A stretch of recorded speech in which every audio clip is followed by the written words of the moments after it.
Czechs drink the highest amount of beer in the world. That's right. Welcome. Hello. Welcome, everyone. Welcome, Tokyo. Welcome, the world, to the Matty B Files podcast. Aha, and here we are. Japan Month in Review. March 2019. Coming at you from the Freedom Halls of Asagaya, Tokyo. Non-stop. We're surrounded by so-called... Nubile young women. Nubile young women. We've seen them around. They're in their skirts. I'm your host, of course, Matthew Bigelow. And with us, as always, for the Month in Review is... myself, Max von Schuler-Kobayashi. Max is not only a renowned drinker in the Suginami-ku district of Tokyo, he is also a priest. He is also... Have you done confession lately? He is also an author, and he is also formerly of the original post-war deep state, a naval operative. That's right. I used to work for the Navy. Do you know what they did in the Navy with young boys? No, we won't talk about what they do in the Navy with young boys. We all know what they did. It's just like the priesthood. You're going from one structure to another here, Max. Actually, I used to work on Japanese television, and I played Commodore Perry, who came to Japan maybe 6 times. And every time, I always go for this young boy. He had a thing for young boys. Matthew Perry? Yes, he did. Not the Friends guy, but the Commodore Perry. The Commodore Perry. The black ships, the gun ships. I always do this episode. He's walking the street in Yokohama, which was just a village then. And what a beautiful boy. This woman walking by with her baby son. So that gives you an idea what the job cabin boy entailed. Wow. Back when the ships were wooden and the men were iron. And the boy knew that well. With a beautiful little Japanese boy. Aha. Do you know Cabin Boy? Do you know Cabin Boy? There's a movie by that title one time. I never got to see it. Hello there, young little Japanese boy. Would you fancy a job on my iron ship? I am just anchored in my pants. I mean harbor. Well, actually, we're going to have a serious discussion today eventually. But right. So this is, of course, Japan Month in Review. And things are getting weird. It's obviously getting weird. Weird and weirder. I want to preface this by saying, I started this podcast 3 years ago almost. And at that time, Trump wasn't even a thing. And it was relatively easy to talk to people. But just recently, it's this everybody is getting so animated. And so we gotta eventually work to dispelling the hypocrisy, work to dispelling the insanity, work at dispelling the irrational media and so today we're gonna because I'm getting a little bit pissed off about all this shit, because I'll just say this, about 3 years ago, it was somebody would mention oh yeah, MAGA, and they wouldn't take it seriously, and I didn't either back then either. And it would just be all right, yeah, MAGA, whatever, let's move on. But now it's it's sheer lunacy coming at me left, right, and center. I go into music shows. I listen to people on the street. And it's just everywhere all the time. Hyper partisan commentary wherever I go, and for no reason, because we're in the middle of fucking Japan. Right. But it's this leaking is really gone into the smartphones through the algorithms that convince people to spew these thoughts they've never had before. I go back to Vietnam. I was a high school student in Vietnam, and I joined the Marines just when Vietnam was winding. Well, America was already out. Vietnam War was still going on, but America had left. Did you notice any little boys in Vietnam? I didn't actually go to Vietnam. I was called a Vietnam era veteran. Meaning I'm in the era, but I never was a Vietnam veteran, actually. Okay. I'm a Vietnam era veteran. You're dodging the question. Now, so I never saw any little boys. I've met people who had their friends blown up by little boys with flower baskets. Blown up. There was a bomb in it. Not blown. Blown up. And he said this is a story from Iwakuni, where I was based here in Japan. Yes. I was sitting in a bar, and we had 7,000 Marines, so of course I didn't know everybody. You were sitting in a bar with 7,000 Marines? Well, in the base. And in the there base, was not even in the bar. one little boy. And this guy suddenly starts crying, just bawling. And I said, hey. And he's, what is it? And he's, well, I was in the Nam. I saw the shit. Well, what he saw was he was doing a patrol in the village, and about 10 meters in front of him, a small Vietnamese boy came with a flower basket or flower bundle to his friend. And he's like, finally. And there was a bomb in it. And they both died. Yes. So after that, anytime a kid came near him, he shot him dead. And he says, I killed 30 kids. And they're just kids. They're nothing more than, every time a kid came close to me, I shot him dead.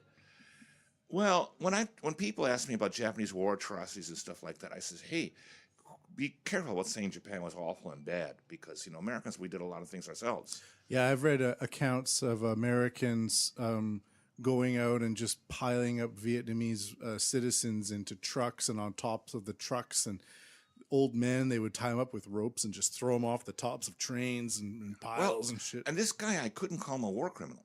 I can't. Yet, and it's just because stuff happens. Vietnamese aren't people?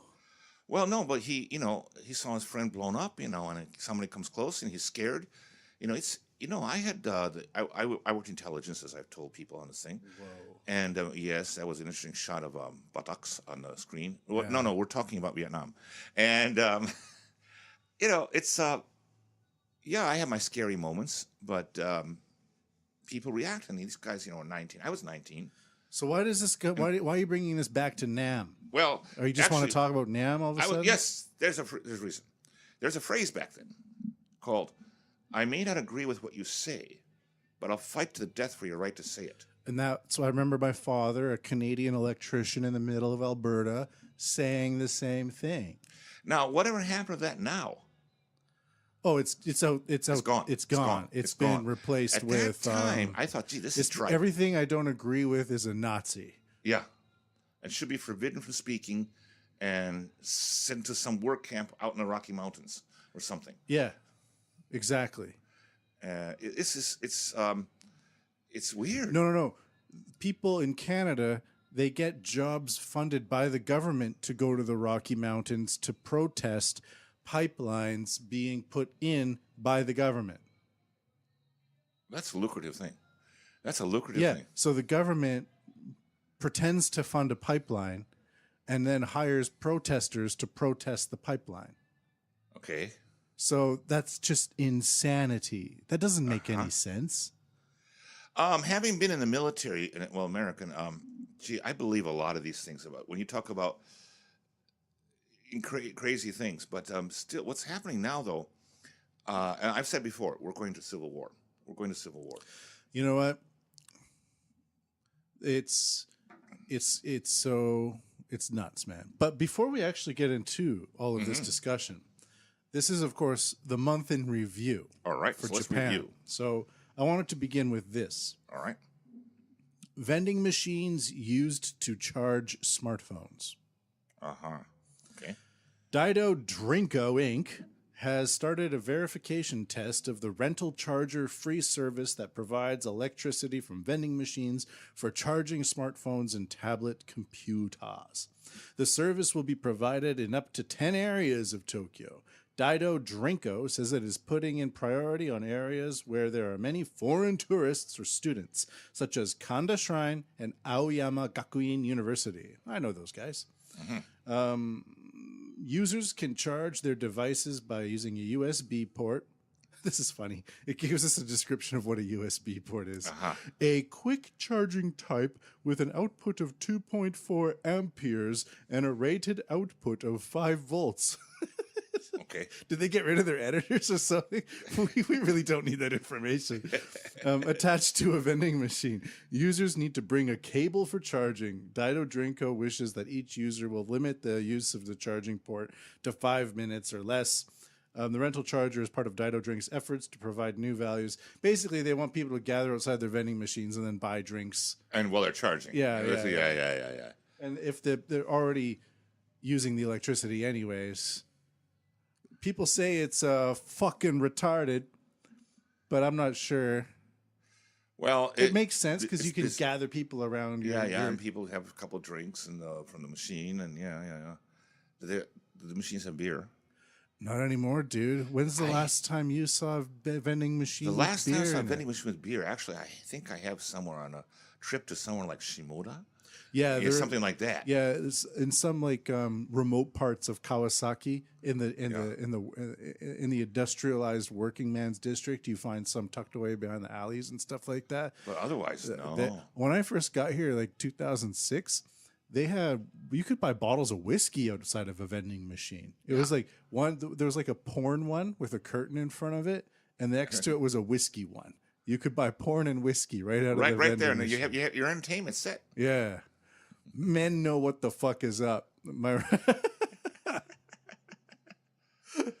know what the fuck is up. You know what we're going to talk about. I thought we said that. All right, so we got some light news out of the way. We're not total psychos. We could be the last real males of the Caucasian race since we're here in Japan. Well, that's the massive conspiracy, the Caucasian replacement program. Yeah, it sounds crazy. Yeah, but is it happening? A little bit. Yeah, a little bit. And I don't mind. I really don't care. But I worry about the values. Western values being replaced a little bit. That's why I moved to Japan, to spread Western values. There's this like total hypocritical aspect to it. Right? We're like, the white man is being replaced by the Muslim. But I'm in the middle of Japan, a hyper minority married to a Japanese woman. So if I have a baby, it's going to be Japanese. Right. So what the fuck am I? Hey, you're talking to the only white Caucasian who is a serious Japanese nationalist. That you're a rarity in that I'm case. pretty rare there, actually. I've never met any other one. Yeah, me neither. But this is a pro Japan. So where do you want to begin with today? We have some ideas. We want to get into some AI and tech, which I've been researching. We also got the old Korean aspect, which oddly enough, like 3 years ago again, when you started talking about like Korean involvement, it's just ramped up until now. Recently, let's we brought it up. We always talk about Korea because Korea. Ladies and gentlemen, do you know that who invented Korean kimchi was actually Japan? Did y'all know that? When Hideyoshi invaded in 1590 something, they brought spices to Korea, chili peppers, which from imported maybe from Okinawa. I don't know. I don't know exactly, but that kimchi originated from Japan. Wow. So really, what's originally Korean? I don't know. Also, a lot of like the language grammar goes back and forth between Japan and Korea. There's a lot of exchanges. Probably, if you're Japanese, the easiest language to learn is Korean, and if you're Korean, the easiest language to learn is Japanese, because they're really close. It's like almost like English and Spanish, being so close. Yes. Recently, Koreans, there's a movement in the city of Incheon, which is a port city west of Seoul. All right. Well, before we actually get into that, I want to frame this in the news so that people don't think we're totally nuts. Okay. We are, but hey, this is Beavis and Butthead do the news, but we look better. I don't know why. I kind of feel fucking angry. I'm swearing and I'm just Korean demands. Japan and South Korea are both democracies, of course. Okay. So around 780,000 Koreans were conscripted into forced labor by Japan during the 35-year occupation, according to data from Seoul. Not including women forced into sexual slavery by Japanese troops. See, why is that included in the news article? After years of legal battles, 5 Korean victims won a ruling from the country's Supreme Court in November, ordering Mitsubishi Heavy Industries to pay each plaintiff a compensation of up to 150 million won, $132,000. 4 of the wartime labor conscripts filed an asset seizure request in January, saying Mitsubishi had failed to respond to court orders. One plaintiff died earlier this year. He went out with a bang. On Friday, the Daejeon District Court south of Seoul, Daejeon. The Daejeon district, ordered the seizure of 2 trademark rights and 6 patents belonging to Mitsubishi. Fucking shit. Here I go. A civic group campaigning against Japan's forced wartime labor policies said. The process of compulsory execution against war criminal firms has officially begun, the group said in a statement. With the latest court ruling, the debtor will be barred from carrying out transfer of rights or any other act of disposal on the concerned trademark and patent rights, it added. If Mitsubishi fails to show a sincere attitude, the group warned it would sell the seized assets. That is fucking Looney Tunes. First of all, there was no forced labor. Everyone in the country was drafted. Koreans at that time were Japanese. They were Japanese. It was an annexation, not a war. It was an annexation. I know that you say that it caused Korean culture to flourish. Right. I'm not sure. And I'm sure that many Koreans were probably not super hyped about the occupation as well. It took some time, but eventually they did go along with it. And there was one revolution in 1919, a huge demonstration against it. Before the annexation, there was demonstrations, revolutions all the time. Anyway, the forced labor thing was the comfort woman issue. The girls were sold by their parents, or they volunteered for it. There was nobody drafted off the streets and dragged off the streets. That's just totally made up. Okay. And I can give you figures right now. At the end of the war, how many troops did Japan have in Korea? 7. No, about 17,000. Okay, it was close. A division and a half. Okay. A division, an infantry division being about 10,000 men at that time, there was 2 understrength divisions in Korea. And a huge area is Korea, all of Korea, both north and south today. 17,000 troops could not possibly control that. So it was controlled by the Koreans themselves, ethnic Koreans. But didn't 1,000 Nazis take over Germany? It took a little time, but that's a whole nother story. All right. Yes, and you're talking to a German aristocrat. Probably, I'm the only German aristocrat you'll ever meet who's never actually been to Germany. Aha. Who's super Japanese. So he's a Japanese nationalist. Actually, well, okay.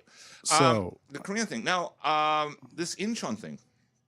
Okay, Incheon is a port city west of Seoul. In the Korean War, the North Korean army drove south, and the southern forces, bolstered by Americans, really, managed to hold on to a little corner around Busan, the port of Busan, in the extreme southeast of Korea. Yes. And if you look at a map of Korea... Now it's very Christian. It's a super Christian area, Busan. All roads lead through Seoul. All railroads lead through Seoul. So MacArthur came up with the idea of an amphibious landing in Incheon. And then he did it, and it was very difficult. It was geographically very hard. The tides are very high. They had to go up a seawall. But they did it. The Marines did it, and within 3 days, they were in Seoul and cut off all the North Korean forces in the south. And then the UN forces, the British had a division by then, the Turks had a brigade. They advanced north into North Korea. And the Chinese came, it's alongside the Korean War. All right, what's happening now is the city council, apparently, of Incheon is talking about suing the Americans. Just like what that advocacy group did to Mitsubishi. For people who died. Now, okay, I say this, nanung haebyongdae, and that's Korean for I'm a Marine. When I was in the Marine Corps, we were told, you go up in Korea, you're going out and leave, and you're going to play around the bars and girls. That's what Marines do. Tell them you're a Marine. People really appreciate Marines in South Korea. That's what we were told. And they have their own Marine Corps. South Korea has 2 divisions. Yeah, I've taught some of them. Yes. So it's a thing. Good guys. We saved their country. From communism. And the communists, when they came into Seoul, of course, was the first thing they do is round up people they don't like who are never seen again. And where they are, who knows? They're in a hole somewhere. Now they're suing people because people died in the battle. I'm sorry, a battle goes to a city, people are going to die. It's just how it's done. Artillery, airstrikes, infantry charging through, someone moves, a soldier shoots somebody. It's going to happen. It's going to happen. And it's not only that they're talking about. They're talking about in 1592, Toyotomi Hideyoshi, the daimyo one of the 3 daimyos who unified Japan, the second one, invaded Korea twice. Okay, this is true. He did. And now people want compensation. Huh? Who is a descendant of somebody back then? And there's talk about other times when the Yi Dynasty, from about 1300 to 1910, rounded up scholars and had their heads chopped off. Well, we should get compensation. Excuse me. This kind of thinking. Is this demand from Incheon? Is this coming from a government agency or an advocacy group? There's advocacy groups doing this. Korea seems to have a pretty well international network of advocacy groups. They're very left. They're very left wing, and they're very well funded, and they're intent on destruction and creating a beachhead for Chinese. It's a very interesting conclusion. Very interesting conclusion. I don't have any real proof of that. So, of course, in my book, I allude to this. My next book, by the way, ladies and gentlemen, April 25th. The English title is The Coming Japanese Nightmare, Korean Unification. It's half about Korea. It's half about the Philippines, and Japan had a chance to take the Philippines in 1630, but we didn't. So, anyway, on the what you're saying now, I say it like, look at the situation like a detective. Where does the evidence point? I don't have evidence that China is directly directing any kind of a thing. But who's going to benefit from what's happening? China. Definitely. Now, I don't regard China as an enemy of Japan. Unlike many other writers. Neither, no. I would say China's not really interested in Japan long term. I'd say China's a rival. Yeah. Not an enemy. Yeah.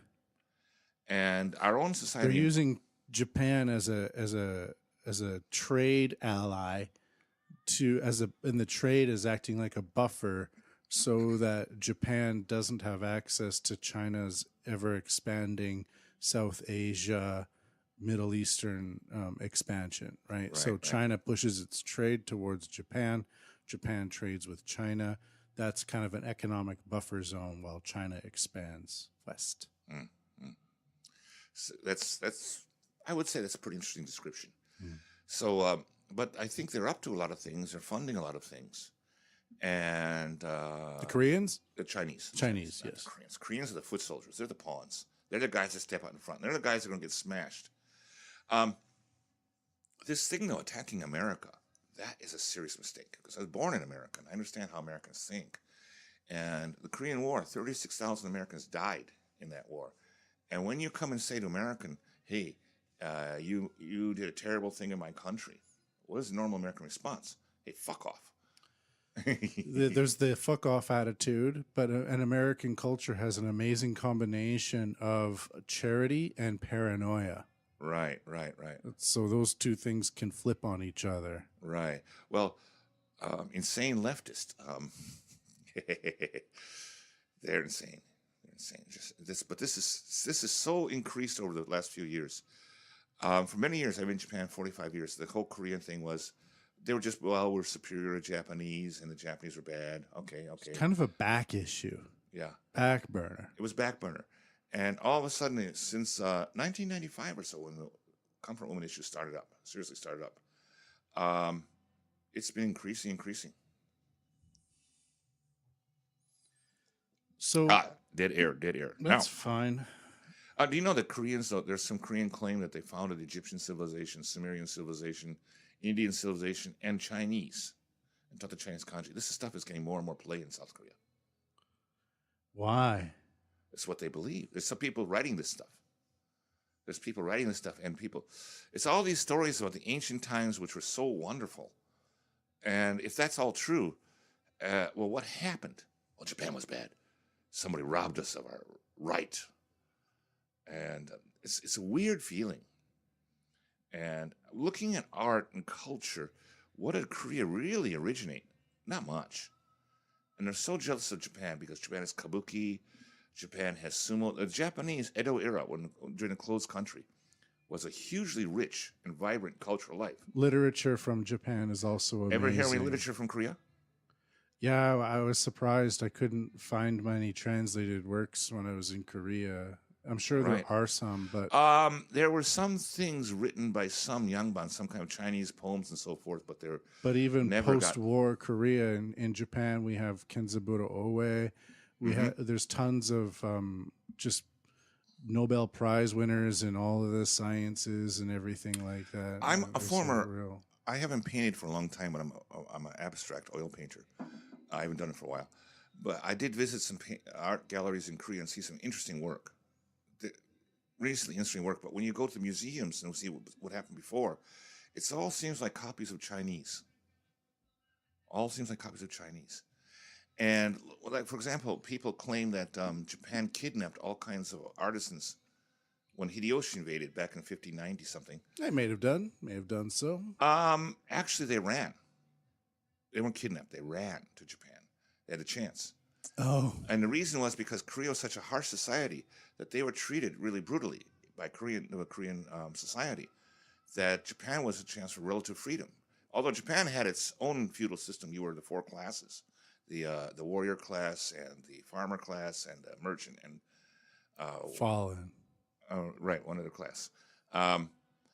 Japan was a lot more free than Korea was at that time, and they were treated much respected by Japanese barons.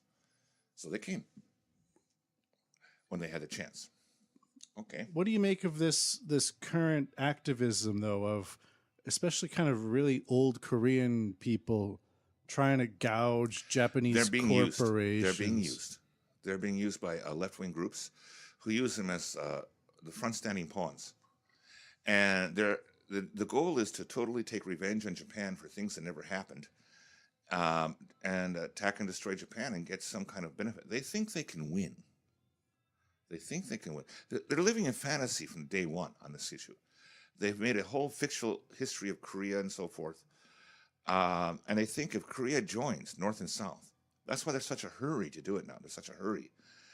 It'll be a wonderful, great nation. No, it won't. They're so different after 70 years. Just won't. It's going to be fighting. There's going to be fighting. Yeah, it's a very interesting. I'm glad I hopefully I don't have anything to do with it. You know. You proofread my book. Your name's on it. Your name is on it. I did proofread the book. Gave me something to do over the holidays. Mm-hmm. What I would like to say is like, I'm trying to avoid the use of like. If you hear me saying the word like, just call me out on it. All right. So, of course, I like Koreans. Mm-hmm. I like Korean food. I make a lot of Korean food. I eat a lot of Korean food. I like it too. And I like Korean people. I like them too. They've been my students. I've been their friends.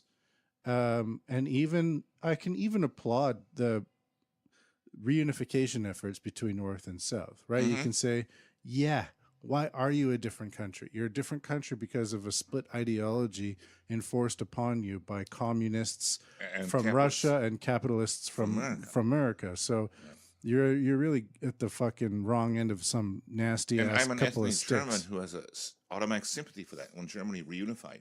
Well, at least two parts of it did. However, this weird activism culture, I don't think it does any. Like it makes me really suspicious when I see this type of approach, because when the more honest I am, the less I need activism. Right. But when I feel like I can, if I get this from this person and then that from this person, then I can do this with those things to accomplish some sort of aim. Mm-hmm. So instead of having your plan set out with logical steps, it's like you have to rely on a bunch of ifs pilfered from people through kind of psychological argumentation to get, but you don't really know what that's going to result in, but you feel like it's going to be some sort of victory. Like this is like a manipulative, very kind of it's totally emotional thinking. Pissed off women type of thinking. Totally emotional thinking. It's not logical at all. Now, in my next book, I do have I have a simulated war where a unified Korea invades Japan. Okay, it's in my next book. I talked about it before. Now, I put some conditions for unification. I put basically this: when both citizens of both countries can freely travel between each other, then it's a good time to think of it. But I'm saying this will take 30 to 50 years. 30 to 50 years. Now, I'm not, what steps should they do in detail? I haven't written anything like that. It just, that's an idea, something they should aim for, but not all of a sudden just throw each other together. The German situation barely worked. I've said this before, ladies and gentlemen, think of it. East and West Germany were enemies with armies at each other's throat, with the Soviets on the east side and the Americans and British on the western side. Now, all of a sudden, they're one country. What do you do with these two enemy armies?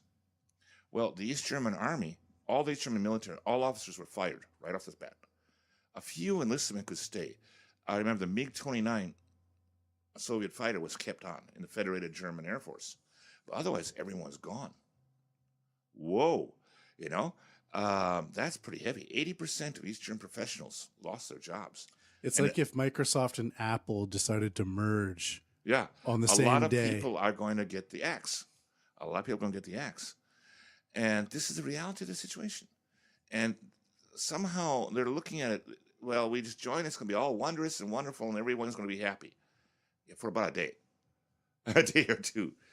I think the North Koreans are going to look at the Southerners as a bunch of effete, weak, morally weak people. And because the North Koreans are tough.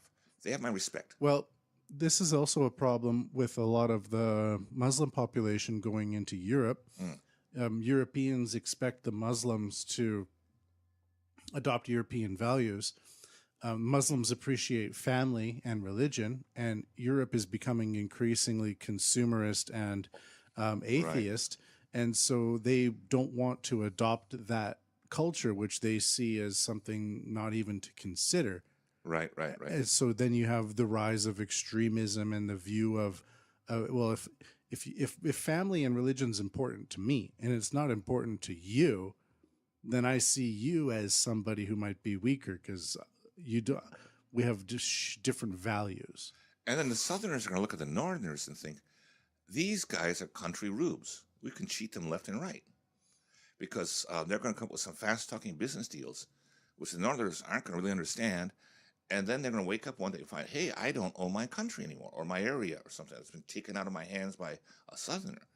Well, we've got all these AK-47s around, so let's go. And some sort of hyper-capitalization from a South Korean firms, right? Samsung cuts down all the... Samsung might even start farms, for example, smart farms, robots. Suddenly the robots are farming with Samsung logos on them, and the North Koreans are out of work. So like, hey, I thought this was supposed to bring me employment, but you just replaced me with a fucking robot. Yeah. And then they're going to go, well, what do we do about it? Well, we got all these rifles in the militia armory down the road. It's going to be massive chaos. Well, interestingly enough, now we have a very possible situation where robots developed by South Koreans with army influence and Japanese software are technically invading a undigitized North, and they will fight back with analog means. Analog means, yes. Yeah. And they're tough. They're tough. Some old lady will come up with a broom and be like, "Shoo, robot, shoo." I don't know. Anyways, so that's kind of that. But again, it's just like everywhere these days, I just feel like activism fingers bleeding into my field of view. You know, everyone is upset about many things, and yeah, it's a wow. And well, in America, is Donald Trump, for example. We'll get to that in a bit. All right, but we'll get to that in a bit. I want to say, it's not only Korea that says bad things about Japan. Japanese people in official rankings also shit all over Korea. Mm-hmm. For example, Yuki Heesu, who works at the Japan Pension Office, posted numerous tweets about Koreans, whom he described as a, quote, craven people with a vassal state disposition, unquote, and, quote, superativa at ignorance and a breaking of relations, end quote. I'll continue in normal voice. Quote, since they received an anti-Japanese education, they presumably have no need to ever come to Japan, he wrote in one message. Quote, another quote, the Zainichis, ethnic Koreans in Japan, should be swept up at once. Deny new entries, he wrote in another quote. Don't come to Japan anymore. It's directly tied to worsening security conditions, read a third. Kasai, the racist, also directed denunciations against opposition lawmakers and progressive intellectuals at home, whom he accused of, quote, selling out their country, and described as, quote, blackmailers who earn money just for nothing, end quote. Wow. Yeah, well, as I've said, I'm a Japanese nationalist. A lot of my friends and compatriots in this area really, really badmouth Koreans. Now, you notice I don't. Anymore. You used to. I called them mud people once. Oh, well, that was true. I don't think so. But it's hard to keep patient with them sometimes. And they have this huge inferiority complex plus superiority complex towards Japan. They want to be Japanese. They want to, but they don't want to be non-Koreans in a sense. They want to be. They're all messed up about this, and it's really Confucianism has put such a heavy influence on their thinking. They don't know where they are. But do you think that like what do you think about what that guy wrote in tweets and things? Like he wrote it under a pseudonym, but he's still working like at the pension office in Japan, you know, and in his free time he's tweeting. He might even have a reason, I don't know, but still, I have living in Japan, I have my gripes. All right. I have my gripes, but I don't create a fake Twitter account and unleash on the Japanese people for whatever I have my gripes about. Whatever grapes you have, when we start making a list. Hello. No. Well, how about coming around corners while looking at your phone in Japan? How about riding a bicycle through a street intersection looking at your phone? Yeah. I've seen people do that. I'd see it all the time. And so buses run on that road. You know? I'm not helping those people if they get hit. But I'm not gonna create like a Twitter account and like start racially slandering Japanese people because of the things that you know, the daily pet peeves. I've had people write some things they wanted me to put my name on, and we took a look at it. My wife and I took a look at it and said, oh no, you can't say things like those dirty Koreans, this is what they're up to. I said, no, I'm not going to put my name anywhere near that kind of word. Yeah. For me it's about policy. And it's not about who you are. It's about what you're trying to do. So it depends all about your policy. And I've lived in Korea. I've had Korean friends who've helped me out, seriously. I know there's a lot of Koreans who feel, well, they should work with Japan. We should live together and, you know, as normal countries. A lot of Koreans work at the company I work at. I teach them. They're funny, they're cool, they get it, you know? Yeah. And this stuff really puts them in a bind because you have these activists coming up. And unless you join them in a really screaming, rousing, Japan is awful, terrible, we should do something, to them you're a traitor. To the activists, you're a traitor. That was bad. That was bad stuff in the mind. Now, these people are really kawaiso. Kawaiso means, well, that's too bad. Shit out of luck. Shit out of luck. Because all they want to do is have a normal existence, and for what we say Zainichi. Zainichi means Korean residents in Japan. Kind of has a meaning of like second generation. Right. And a lot of these people, if they're associated with the North, they probably went to northern school. They do speak Korean. If they're associated with the South, which is 65 to 25%, 25% pro-North, 65% pro-South, I guess the other 10% don't care. But if they're with the South, they went to Japanese schools and maybe speak very little Korean. So... and for them, you know, moving to Korea is just they're not, you know, they're Japanese in all senses of the word except for a legal passport and an ancestral background. Exactly. All right. Well, let's move on. Okay. We talked a lot enough about Korea. Koreans. But anyways, Next. Kamakura passes ordinance against eating on the go. You know, this is one thing when I came to Japan 4 years, you never did it.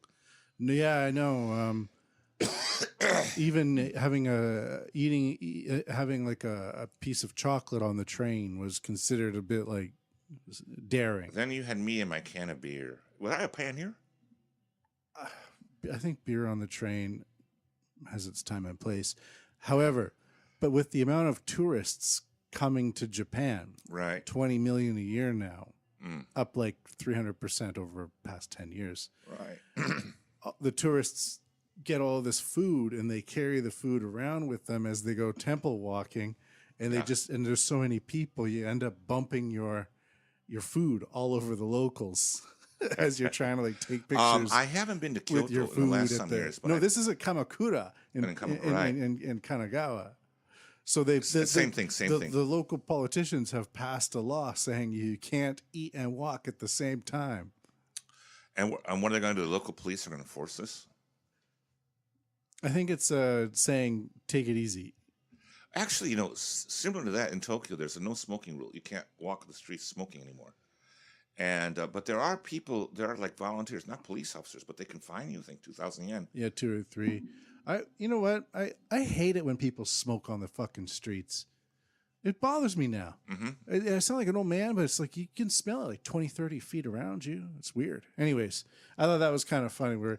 So they're trying to cut down on the amount of people bumping their food. Kyoto, speaking of Kamakura, it's a small city, and the streets are small and narrow, and it's incredibly difficult to get around anywhere because so many tourists, so many people.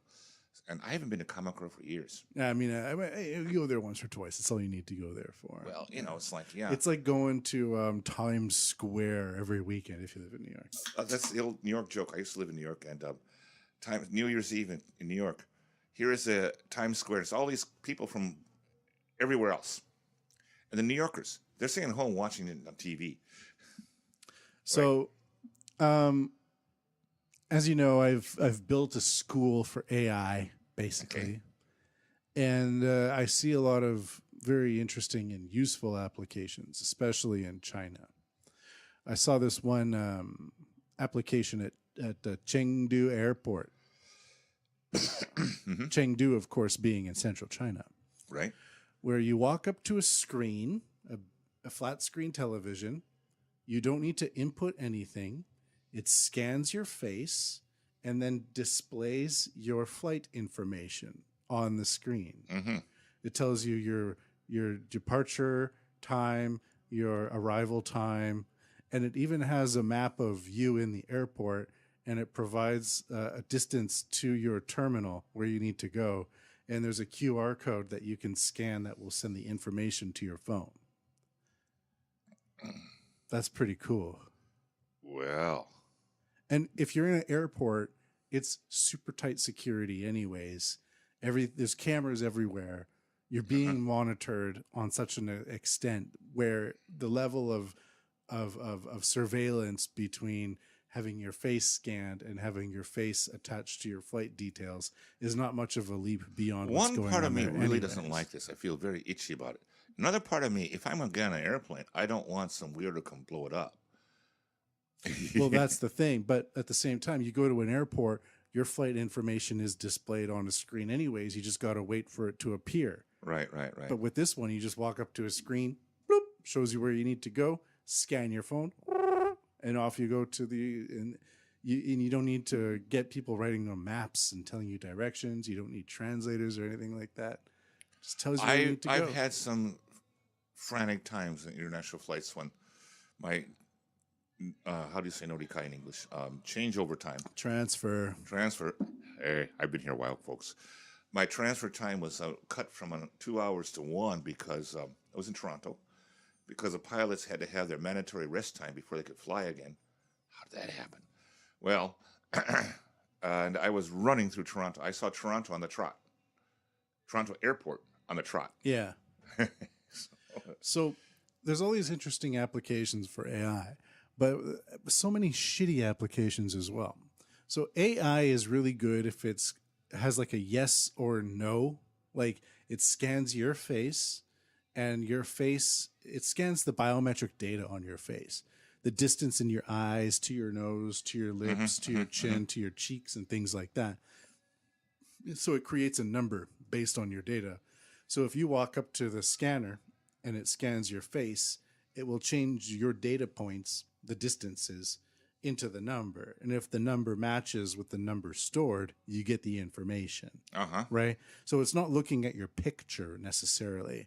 It's looking at the data points in your picture. Okay. So even if you gain some weight, the distance between your eyes doesn't change, for example. Okay. Right. So this can basically create a mathematical equation, right? So if you grew a beard, it wouldn't matter. It doesn't matter so much. Yeah, it depends on the size of the beard, but still, your lips are showing and things like that. In such a case, you might get flagged, and some human might have to come out and check your ID. Whatever. It's basically about increasing efficiency and catching people trying to board planes with fake passports, right? So if I have a brother and I really look like my brother, I can show my brother's passport and get on the plane. Okay, yeah. But my brother and I have different distances, even if it's by the millimeter in our faces. So the computer will be looking at the biometric data, and it's not going to be perfect, but it's on average probably going to be better than a human evaluator between very similar looking faces. Okay. So this application, of course, will have investors drooling. We'll have security experts drooling. We'll have how much money do airports invest in security anyways? So if you can offer even a 5 to 10% increase in security standards at an airport, well, then there's going to be some money flowing towards that project. When you're saying, I remember back in 2002 for the World Cup we had in Japan, and European police officers, specialists came over here who knew who the hooligans were. And there were something like 60 people, something like that, who refused entry to Japan that were real troublemakers. Well, with this, you wouldn't really need to send police officers. It's already catching Africans trying to enter American airports illegally on passports and things like that. Yeah. Not because Africans, but just that was the case that made the news. There Africans. There are bad people in some parts of the world. They're just there. Yeah. Wherever you go.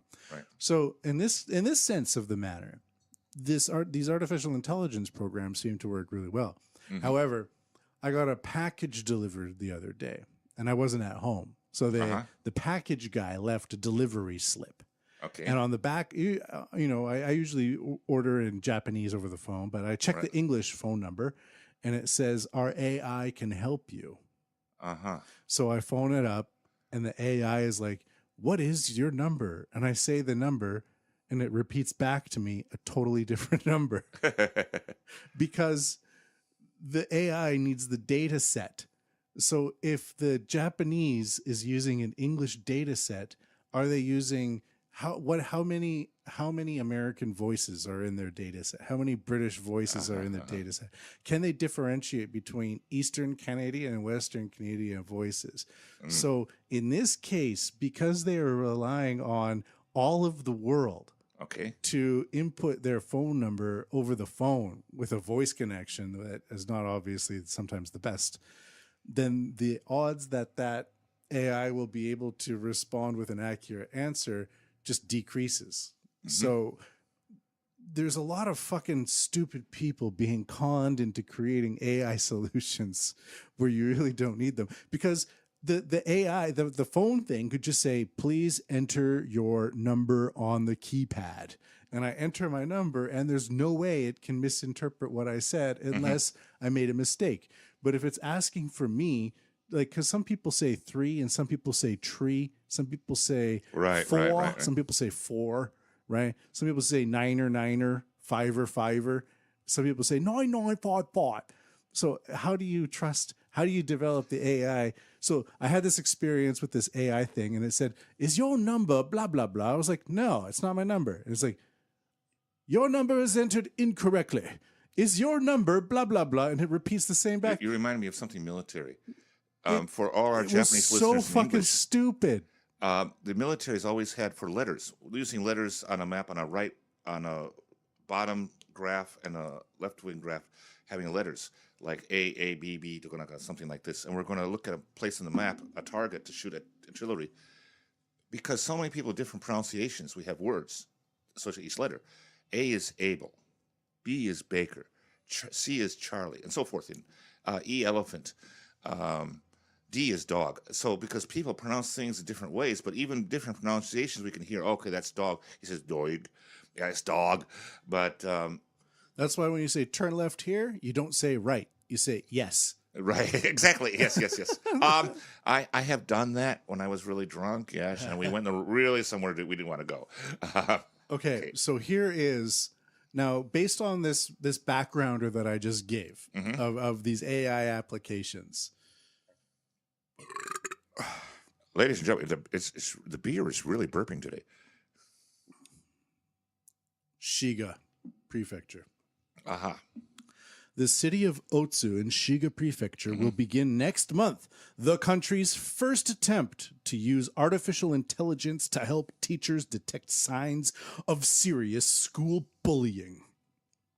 AI will be used to analyze some 9,000 historical bullying cases reported by local elementary and junior high schools over the 6 years to this month.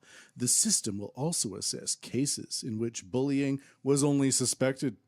The city signed an accord with Tokyo-based Hitachi Systems Limited on Friday to collaborate on the project. The AI is expected to assist schools in detecting aggression and bullying cases, which can be triggered by a minor issue between students, even when some teachers lack knowledge or experience in identifying warning signs, according to the local education board. I'm not so sure about that one. In Otsu, the suicide of a 13-year-old boy in 2011 was determined by a third-party panel 2 years later to have been caused by bullying.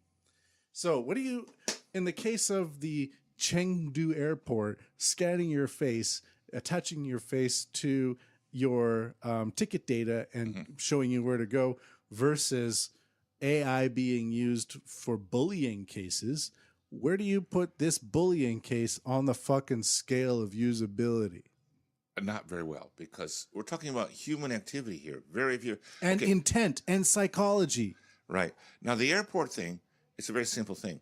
I'm on such and such flight. It's at such location. I'm in the wrong location. Here's where I should go. Easy to understand that kind of stuff. But when you're talking about human interaction, how can a machine understand that at the present level of intelligence? AI.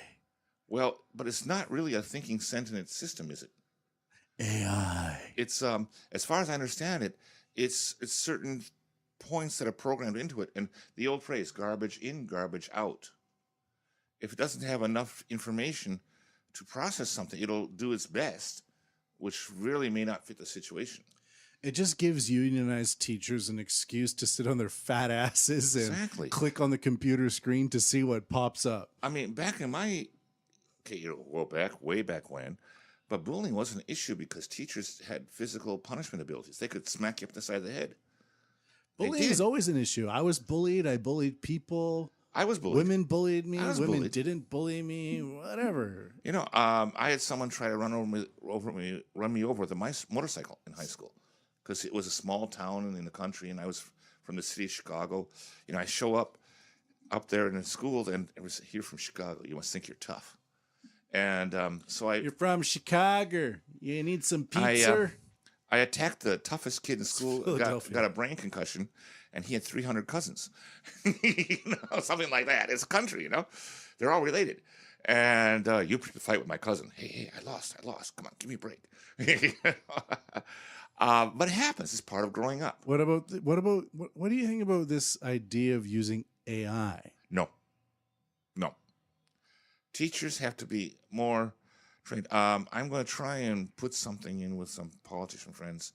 Okay, I don't have any direct serious politician friends. I have friends who do have serious politician friends. Let me clarify. Friends of politician friends. Friends of politician friends. But in my writing somewhere, I put an idea that everyone should be drafted after university.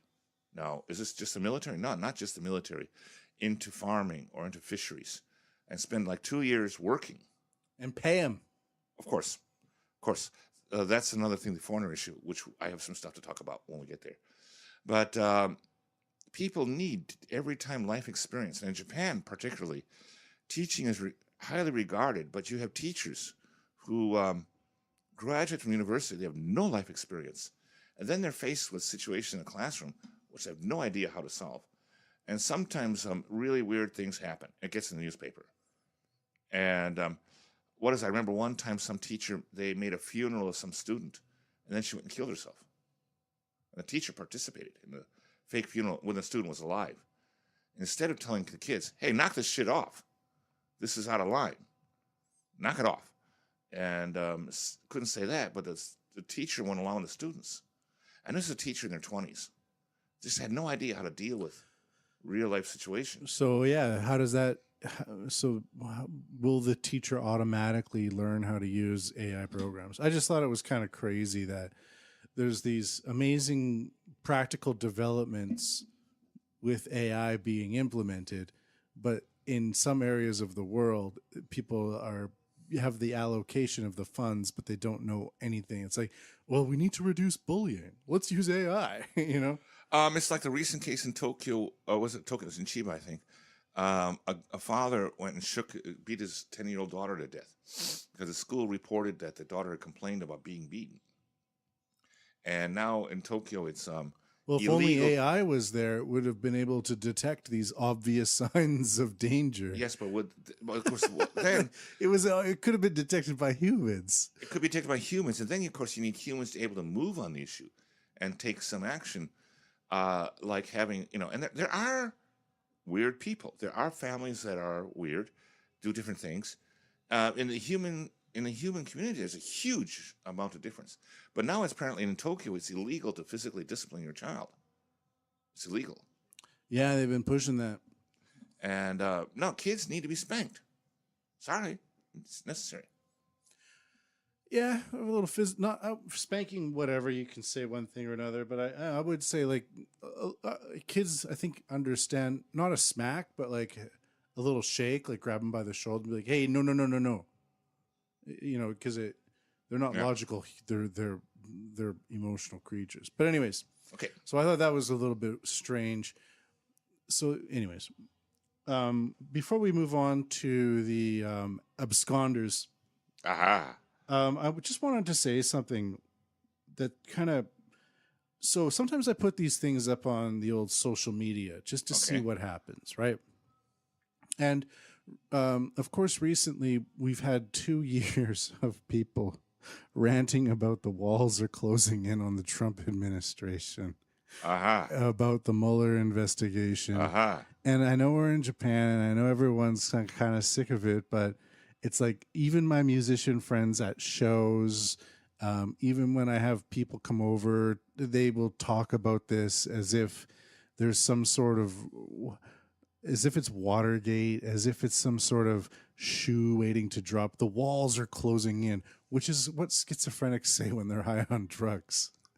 The walls are closing in on the Trump administration. It's like, you guys are nuts. So I put this up on Facebook, and I'm not being like partisan. I'm not saying like fuck you. I'm not saying like woohoo vindication suckers.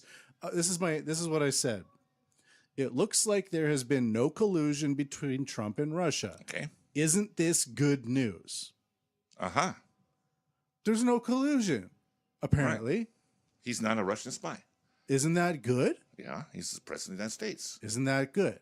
Mm-hmm. But one of my so-called friends on social media, who's a musician in town, and this is kind of highlighting the type of person that is this type of very aggressive left-wing nutball that we see growing more and more these days. Right. You take a look at their social media pages, and it's like, here's me playing a song. And it's like they're on a ukulele, and they're like, sun is good, blue is blue, I love you. Like my video, yay! And then they might post something of like their dinner with their family, like, I'm a family man. But then the next post is like, fuck this white supremacy government and fuck everyone who ever voted for them and fuck you if you fucking don't like this and fuck you. And then the next video is like, picture of a sunset. It's like, so every third or fourth post is like this kind of like very, the claws are out, the teeth are bared. Psychotic reaction. Intolerance. I think this is what it is. There's so much intolerance out there. And this is another reason why America is going to war. And people. But it's affecting the gaijin community in Japan. Yes. So it used to not.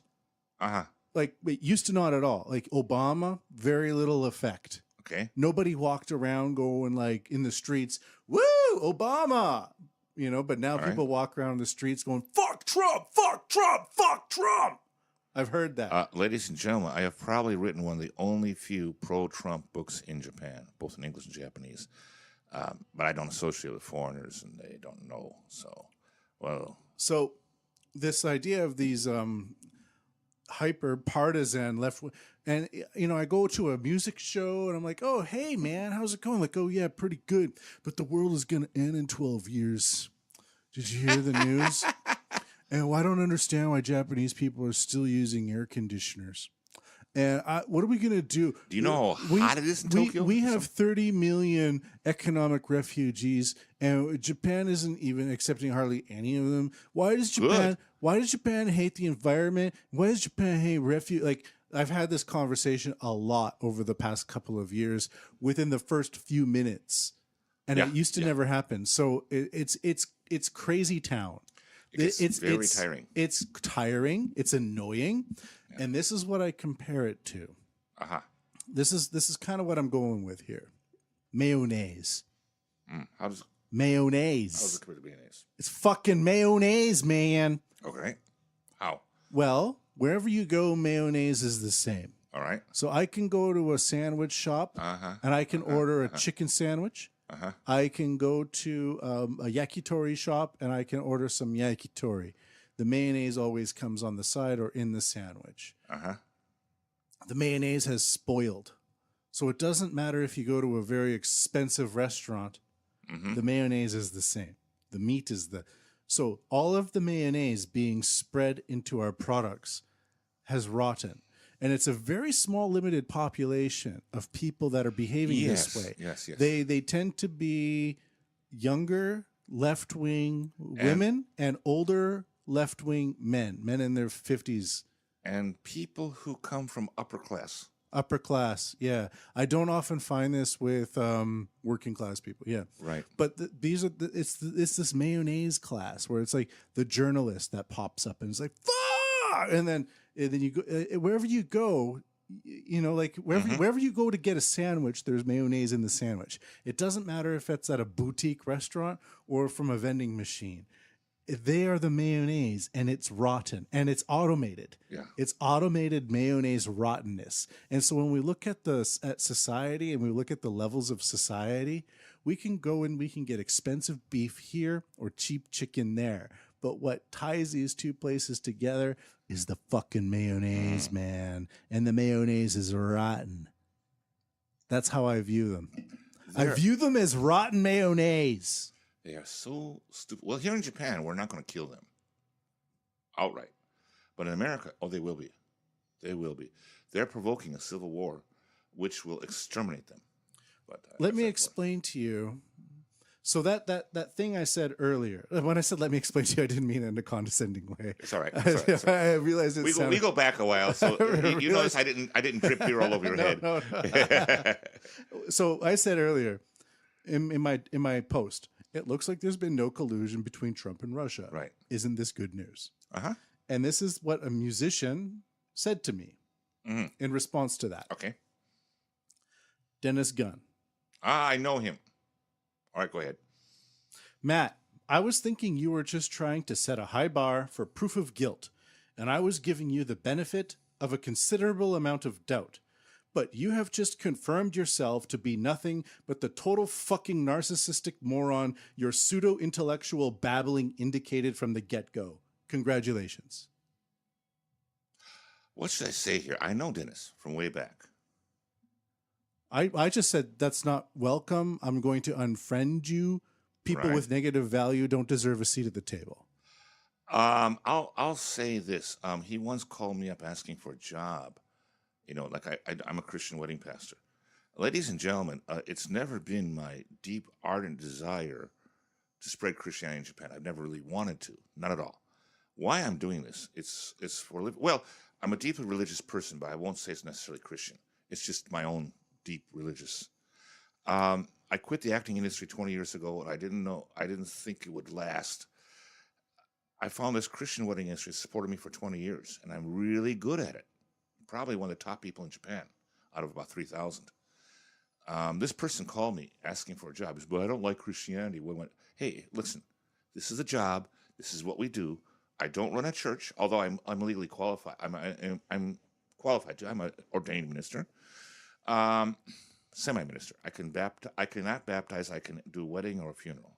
That's my status. I do this to survive. It's my day job, as we say in the acting business. Or now I'm an author. Don't quit your day job. Don't quit your day job. I've met so many foreigners who mess up massively, and I don't know how Dennis makes any money. But all this screaming, yelling about how something is terrible. As a Japanese, we respect people who work. We don't really care about politics, you know. I have friends who are really communists. I do. Now, I'm a Japanese rightist. Yeah, I used to teach the Japanese journalists who work at the Akahata Communist Shimbun newspaper. Right. Good guys. I can go out drinking with them and I'll say things like, "Hey, you know what? Mess up communism with Stalin." Well, they just catch constant shit all the time. They're open to talking about anything. And I can go out with these guys. Yeah. I do have friends like that who are secretaries to politicians, very left-wing politicians and stuff. You know, I have friends like that. Now, with these kind of Americans that scream all this, "Oh, my principles." Whenever an American says "my principles," I run in the other direction as fast as I can. My knees are bad. I can't run fast, but I do my best. You know, and excuse me, Mr. Gunn, I know you. You know me. Get a job. Be serious about your life, first of all. Then you might stop throwing so many adjectives out there. All those adjectives. You know, you're this, you're narcissist, or whatever. And I don't mind getting trolled. I like trolling. And I don't mind discussing the topic, even if you vehemently disagree. But just to say, you've just confirmed yourself to be nothing but the total fucking narcissistic moron your pseudo-intellectual babbling indicated from the get-go. That's well written. It's well written, but it's not exactly fostering discussion. No, except between you and me. And what's happening with people like what this? What a fag! It's going to happen. Now, what are we going to do with these people in Japan when America splits? No! He's done. This is the thing. These when I started talking about the beginning of the show that this phenomenon is growing. Right. The cutting is getting. I'm just cutting these people out of my life. I don't really need. No, you don't need this. You don't need this. I don't like. I've never really met the guy. I've had to do this with a couple of other people that I used to associate with. Sam Bennett being one of them. I don't know him. A musician. He's a great musician, but he tried to censor me and then basically accused me of being alt-right. I don't really see him. I see these people. What does that got to do with your music? Well, you're a musician. I don't. Your music is your music, and your politics. I just posted something about a bunch of migrants jumping off of a boat in Spain, and I'm like, "What's going on here?" And it's like, "This should not be on social media. Take it down now." But it's true. But it was viewed 800,000 fucking times. So these people they're control freaks. They're control freaks. Things they don't like should be eliminated. Very little control, and that's dangerous. And I can cut them out of my just because I played a couple of shows and I learned some of their songs and I played their songs with them doesn't mean we have this lifelong bond. Yeah. It means you can fuck off. That's what it means, right? So if I learn your songs and I go to your shows and I learn your music and I play your music and you don't really pay me anything, sometimes it's volunteer basis, so whatever. But the second I do something and you disagree with it and you demand me to take it down, what if I demanded you take down your songs or you burned all your books? So there's this weird fucking censorious bullshit that's going on right now. And it's actually beginning to affect me on a personal level. Don't let it get to you. Don't let it get to you. Well, it gets to me because I was envisioning myself like 20 years ago, Right. never being like a Fuji Stadium rocker, attracting billions of people. But I envisioned myself like fostering musical communities, not fostering, but being involved in. But now it's just like you say the wrong thing and people are like, you deserve to not have your voice displayed even though you're just curious. Take it down now. So these people are kind of ruining my dream. We're friends. Yeah. Tell them you got a friend who's already making a plan that the LDP likes for drafting everyone, even foreigners. And everyone, if you don't have a certain income, it is your duty to the state to work. Put them on a farm in Nagano. We're not going to support you. This is a thing I'm pushing. People like it. Ladies and gentlemen, I have the honor of being asked to write for a magazine called Will. If you know that one, WILL. It's a very conservative magazine. My opinions on the coming emperor abdication, and a session of the new emperor. They asked for my opinion. I just finished 3 pages. It's being, that's cool. Yeah. And I wrote something like this. Okay, I'm not, the mushy all about the emperor's wonderful. Yeah, the emperor's wonderful. I really respect the emperor and the imperial system. I said, in America, maybe if we had a royal household, we wouldn't have this civil war happening we have now. Americans aren't going to accept royalty. That's nuts. But British do. You have a bunch of yobs over in England, or Great Britain, a bunch of yobs and fucking assholes, but they will respect the royal family. I've had many British friends, and you do not criticize the royal family to British people. You just don't. You don't. Canada, we don't care either. You don't care. I don't. What, are you part of the Dominion or what? Yeah, we have a queen. She's on our money, but we also don't believe in dragons. Okay. I've met a few. Right. I used to work for a couple of them. There's this old woman who, she's still alive, too. I mean, she was dying of cancer 8 years ago. My God, she's got to be almost 100. Anyway, another subject. Yeah, so I just thought I would cover that. So even though we're talking about Japan month in review, I want to say this creep is ever more. It's like lapping waves that just take one layer of your sandcastle barrier. People who don't have much in their life going on can utilize it and say, I'm a social justice warrior. I'm a good person because I stand for this, this, and this. I think those people have lots going on in their lives, but they've somehow discovered that this is something that they need to do to other people for some reason. Again, I judge by work. And this is the average Japanese judgment. And they may not like it. But in Japan, if you have a job and you're doing your best, it doesn't have to be a lot of money. Now, I've met people, I won't do that at my principal. Okay, for example, the wedding business I do. I won't do that at my principal. The acting business collapsed 20 years ago after I left. I knew it would happen because it's a fashion, having all these foreigners on TV. It's a fashion. Fashions don't last. Oh, yeah. If you're in the arts, if you have a 3-year run at something, you are very lucky. Right. The English teaching business, it's gone south. So as foreigners, except for me, I'm rocking it, dude. You have an interesting. You're in a very unique position, but that's because of you as your character that you're able to keep that. My students make Wi-Fi happen. Okay, and sell it. But you're again, as I'm saying, you're a unique person and you're in a unique position. For the average person, just show up in Japan. Years ago, you could make a lot of money, but now you can't. Oh no, but the income is stable. Yeah, go work at Nova. It's not. You're not going to make a living. Now, the wedding business, it's also going south, and people, even foreigners, ask me, are you so? How do I say ishokeme? And in German we say fleißig, industrious. Industrious, that's the word. I really, really push and do my best because now it's starting to go down. People are being cut. People are being cut to we'll use in the busy season, but in the regular season we don't really need you but I'm always there in certain locations because I'm requested. I have an income. This is a difference. Now is a kind of a wall building time, I think. Build up your walls so that survive. Yeah, what's going to happen? Yeah. Whatever those walls may be. Speaking of revolution and wars and things, I want to say one thing. This is kind of a little off topic. All right.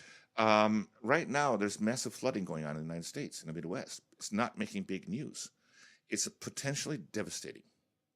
because a lot of snow fell. I was born in the city of Chicago. Lake Michigan froze 56%. I remember Lake Michigan freezing like 100, 200 meters from the shore. That's all. 56%. That's a lot of freeze. But there's a lot of snow, and it's all coming down the same. My brother-in-law lives in Iowa, and it's flooding. Yeah. Nebraska's flooding. The farm fields are being flooded. People are already talking about food shortages. You have this political atmosphere, and both really the left wing is worse than the right by being nasty and obstinate and obnoxious and pushing. Suddenly, what are we going to do with food shortages if they're going to be very serious? And they very well could be this year. Crops have been ruined. Crops in storage have been flooded out and ruined. You know, you have a lot of soybeans and corn in a warehouse. It gets flooded. That's garbage. It's all garbage. People's livestock are being drowned. It's bad already, and it's going to get a lot worse because there's a lot of snow that's still unmelted, and it's melting quickly. It's overflowing levees. It's overflowing system. Just Google. Put in Google now, flooding Midwest U.S. Oh, yeah, the images are quite incredible, especially the frozen images of the Now, farms. whatever happens in America is going to happen here in Japan. And yeah, there's a knock-on effect. Oh, right. Yeah. We got to finish up here, right. Max. Last topic. Super negative today. Hey! The government on Tuesday conducted an on-site inspection at a campus of the Tokyo University of Social Welfare to investigate how it lost contact with approximately 1,400 of its foreign students since 2016.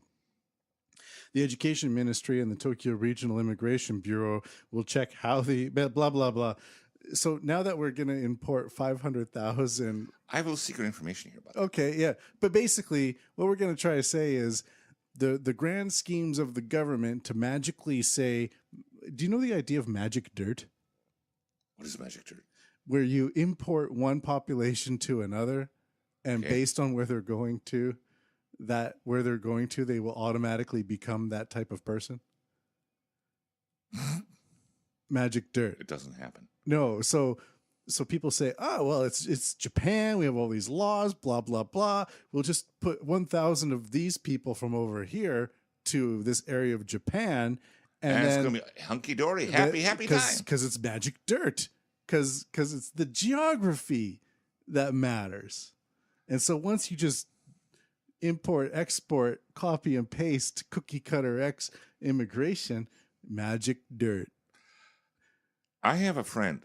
So the idea that a whole bunch of students from another country are going to come over to Japan and like studiously try to be Japanese and get into colleges, well, they're like, dude, I come from the backwaters of Vietnam and Shibuya is 20 minutes that way. Exactly. What the fuck am I going to do? There's chicks everywhere. Are you going to work in some mountain small town and changing diapers of cranky old people in the nursing home? I'm studying how to properly insert zippers. But there is a gang. In no way will I ever go to Shibuya. In Tokyo's Kamada district, there's a gang of 100 Nepalis that are already a violent gang. And last month... I've noticed a lot of Nepali people. Last month, 5 of them were arrested for having a fight in a Nepal restaurant. Didn't make the news anywhere, did it? I know a guy. He's a guardian angel, and he's literally in the West. He made guardian angels here in Japan. He introduced them. What is it? Because it has a religious connotation. Like guardian angel. No, it's a group that patrols like the subway. Would patrol the subway in New York to stop crime. They wouldn't carry arms. Sure. But they'd always people with martial arts. It's not a religious thing. No. This is the guardian angels. Where if you're in New York City, you know what they are. The New York Police Department really gave them a hard time because they were showing them up. Because the police department wasn't protecting the subways, and now they made the transit police. Well, anyway, here in Japan, they already exist. These gangs exist. They're in criminal activity, and this is what happens. You get the woman can go into prostitution, but the men, they go into gangs. And in my future writings, I'm proposing that Japan form a carabinieri, which is an Italian word. Italians have a militarized police. These are police that wear armor and carry submachine guns. Automatic weapons. Good luck with that. No. I have some friends in the Army, and they're going to love that idea. And I don't really have many connections in the police, but I do in the Army. And the Army is going to take a much more higher stand because it's going to go crazy Wild West. Already in Ikebukuro, in the west part of Ikebukuro Station, police don't dare go any higher than the first floor in any building. It's dodgy. Ikebukuro has a lot of sex stuff going on. It's all Chinese. It's Chinese, and they don't go. And there's no Japanese agency now that can go into an area and check everyone's visa. They can't. They don't exist. And we're inviting all these foreigners in to work farm work, picking cabbages, or to change diapers of oldsters. The same friend, his father recently died. He was 90-something, and he was a World War II vet. 90-year-old guy smashed a wall in the hospital. My friend had to pay for it, And you're going to have some person coming from some other country getting paid, 400 yen an hour, 300 yen an hour, and deal with someone like that? And these people, they're going to be screaming, yelling, speaking really rapid Japanese. These kids coming from overseas, they have a basic understanding of Japanese, which is very basic. O genki desu ka? So, Watashi no namae wa Ting desu. And they're going to get some of this cranky old... Teaching English doesn't matter because you're there to be a foreigner, but if you're there for caring for older people... And you're going to have to change their diapers. Magic dirt. And these people that they're going to be... You have to change their diapers and they're going to scream and yell and throw things. They're not going to put up with it. Exactly. So that's kind of hilarious. All right, well, we'll just finish off with this kind of interesting news title. Mm-hmm. In killer robots debate, Japan shuns fully automated arms. Japan's ambassador to the United States backed conference on disarmament says his country has not developed fully autonomous weapons systems and has no plans to do so. Nobushige Takamizawa spoke at Monday's opening of the latest week-long meeting of government experts in Geneva on the future of lethal autonomous weapon systems, also known as killer robots. Takamizawa's comments has been largely anticipated, blah, blah, blah. Japan's not developing it, but they're developing defensive robots. They must have seen Schwarzenegger in the movie Terminator. Skynet is real. Max, as an AI researcher, we cannot equivocate Hollywood with AI technology. But the AI technology is nowhere near that extra kind of level yet, are they? But that's not where the technology is going. But the killer robot scenario is more like a Roomba that has a bomb inside of it. Okay. Instead of a humanoid robot with a gun pointing it at your face. Right. But drones do exist, though, don't they? These are controlled by humans still? This is an amazing idea where you have an autonomous fleet of drone called a drone swarm, where there's a large drone and there's a bunch of smaller drones behind it. The large drone attaches itself to a wall of a building with ordnance, blows up a hole in the wall, and then like a 100 or 200 smaller drones with facial recognition cameras on it find people without on your kill list, and the smaller drones have like a 1 or 2 gram explosive unit attached to it. They see you and they fly to your forehead and detonate, and then remove the threat or neutralize the threat. That's one fleet. How close we are to something like that? We're there. Oh, we're there. And with that, I'd like to say, well, ladies and gentlemen, thank you everyone for listening to this off-the-cuff fucking rails of the Matty B Files. And if you're a dodgy person, it's time to see your plastic surgeon. Shave off that nose and make your balls the size of watermelons, because you deserve a fucking landmark in weird history. Thank you very much, everyone. Thank you. Good night, everybody.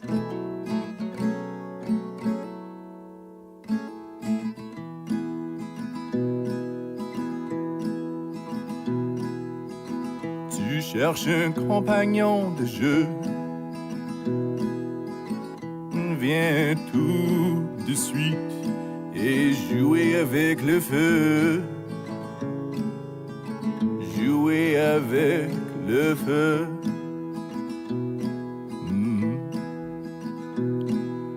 Que l'on aime commencer à temps cette mascarade. Allez, viens jouer avec le feu, car je suis celui qui connaît la route, qui mène à Burberry's Grove. Ouais, j'ai trouvé la route qui mène à Burberry's Grove.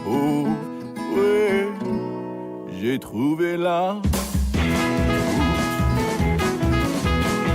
qui disait que personne ne prend le train. Le gouvernement canadien disait que personne prend le train. Moi, je prends un tous les jours. Choo-choo, ling-choo. Je saute dans un tout le temps. De Koenji à Kichoji, puis retour à Gonji, car je suis celui qui connaît la route qui mène à Burberry's Grove. Ouais, j'ai trouvé la route qui mène à Burberry's Grove. J'ai trouvé la route. Personne ne peut voir le chemin, à moins que la voie soit déjà pavée. Mais grâce à mes calculs, j'ai trouvé le chemin qui mène à Burberry's Grove.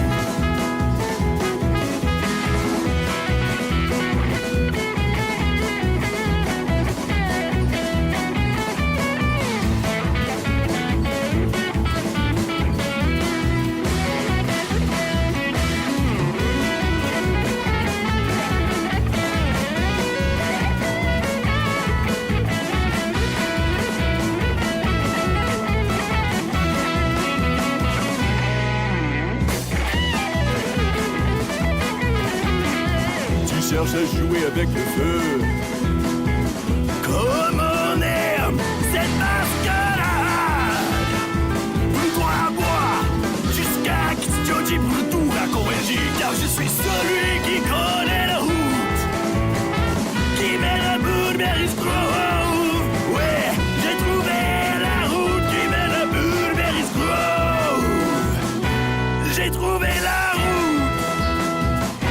J'ai trouvé la